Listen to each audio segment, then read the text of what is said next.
It is time to get wild, people. Yep, time to use the card. Welcome back to the channel.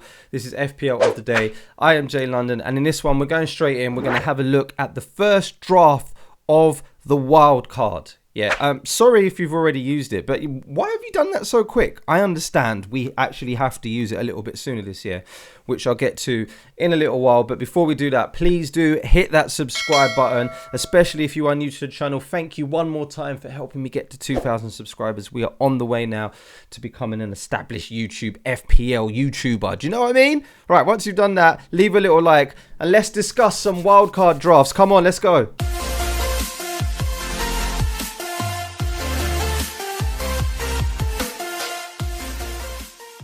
Coming up in the video, we're going to have a first look at the first draft for the wildcard. Yep, 2022-2023. We're using it a little bit sooner than usual this season, and we're going to get onto that. I'll talk about that in a bit. I'm also going to put together a differential draft as well, some juicy picks, which you guys always love as well. And we will obviously talk about the fixtures because we cannot make a wildcard draft without talking about the fixtures. So before we start looking at that, let me show you why people are talking about using the wildcard a little bit earlier this season than in previous years.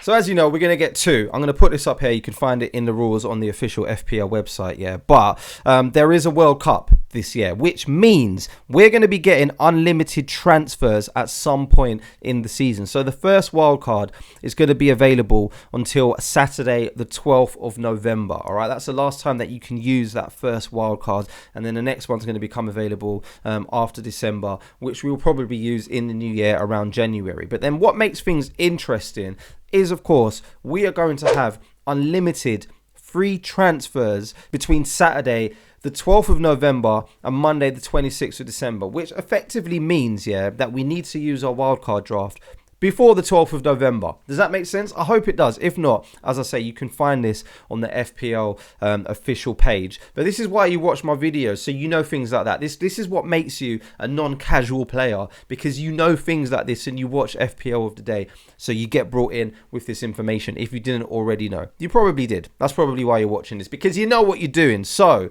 this is why people are using their wildcards a little bit earlier this year and a little bit earlier this season. I'm probably going to activate mine around maybe game week, I don't know, 6 or 7. My team's in pretty good shape. So yeah, hopefully I won't need to press it before that. But you guys have been requesting it. So if we're having a look at game week 5 onwards, the fixtures will look something like this. And of course, we're going to go by the official FPL difficulty ratings and look at all of the green fixtures. Of course, Bournemouth have got a nice run of fixtures there, but none of us are picking any Bournemouth players, let's be honest. Brentford have got a nice run, so yeah, players like Tony could be really, really good. Loads of people have identified that Brighton are looking like a strong team this season, especially defensively, and Pascal Gross looks really good going forward, so yeah, maybe he'll get into the team. Crystal Palace don't look like having too much of a bad run. Liverpool gets a little bit tricky for them, so that's why there's a lot of talk about Mohamed Salah maybe coming out of the team. I don't know if I'm brave enough to do that personally, but yeah, let me know your thoughts down in the comments below. But there are going to be some tough fixtures coming up. Chelsea, Arsenal, Manchester City towards the back end of this graphic. Manchester City look like Manchester City. So yeah, there's quite a bit to take in there. But there are obviously quite a few teams that we can be targeting. Loads of us are tripled up on Arsenal players, but they do have to face Manchester United, who look like we could be doing a little bit better. We are scoring some goals now. Tottenham and Liverpool to come as well. So yeah, those are the fixtures. You can find this for yourself on the FPL official website. But yeah, with that in mind, let's start picking some players. And we're going to dive straight in. And I'm going to let you know my keeper of choice is going to be Sanchez. I really like Sanchez. I feel like he's going to be the one at the end of the season that is the best value keeper-wise. Of course, loads of people have got Raya as well. He's picking up a lot of save points, and he looks like a good option as well. But Sanchez, for me, looks really, really good. And as I just said, I really like the look of Brighton's fixtures as well. So, yeah, no debate there. Sanchez is going to go and goal. Sorry, Ramsdale. But, yeah, he gets that jersey. Let's have a look at the defence, which looks something like this. So, interestingly, there is no Cancelo in there. And I know this is going to cause a lot of controversy, but I've gone with Walker for now to cover that Manchester City defence. Cucurella's in there instead of James.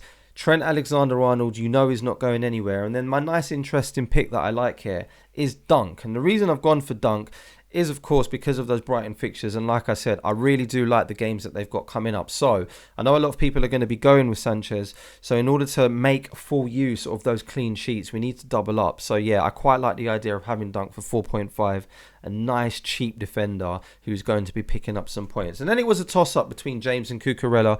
Of course, if you can stretch to James and you want to downgrade someone else, then by all means, go there. And same goes for Cancelo and Walker. Of course, we would love to have Cancelo instead, but I feel like maybe the next few games we could go without him and then bring him back in when we do get those unlimited transfers. Let me know down in the comments below. Am I absolutely crazy?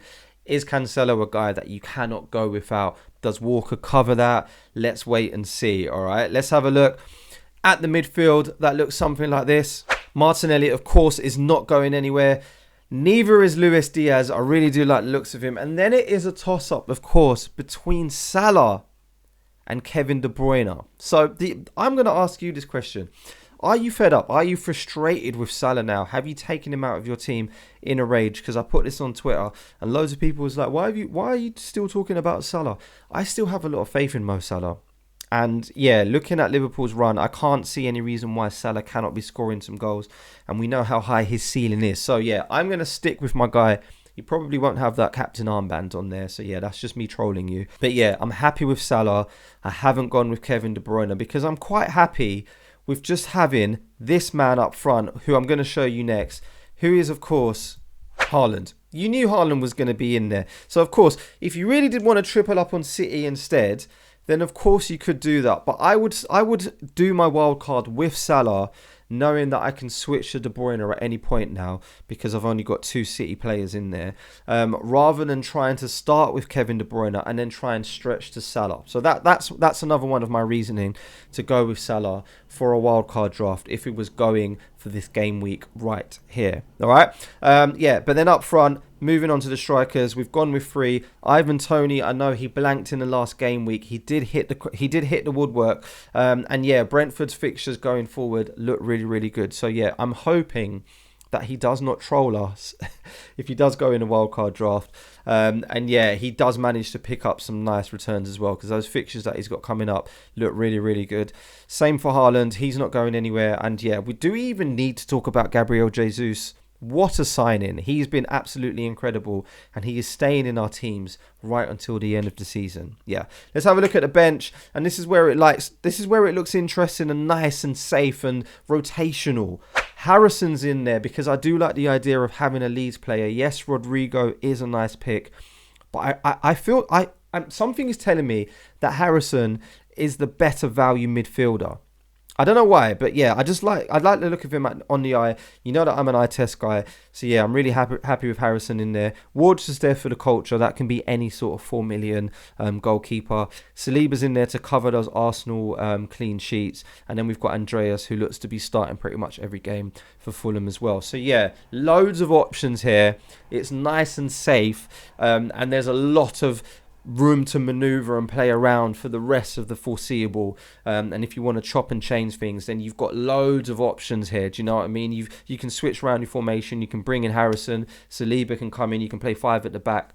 Andres can fill in when he needs to. And yeah, there's loads of potential here for some really high attacking returns as well from people like Haaland, Toney, Mohamed Salah still in there, and Luis Diaz, who, in my opinion, has still been the best 8 million midfielder. We knew he was going to be great. We knew he was going to be starting pretty much every game now that Mane's gone. But there are, of course, loads of options and loads of things that we can be doing. If you don't want to play it safe, if you don't want to go for a team like that, there are some differentials that we can go for that look something like this. So I've left Haaland and Jesus in there because no one's taking them out, and neither is Sanchez. Like, Sanchez for me is the best goalkeeper going forward if you're playing your wild card. So yeah, 100% I'm going to keep him in there, as I will with Trent. But yeah, Anderson's in there. Trippier, I know isn't much of a differential, but I know a lot of people did take him out. So yeah, lots of excitement for him. Saint Maximan looks like he could be the guy this season that we all kind of hoped that he would be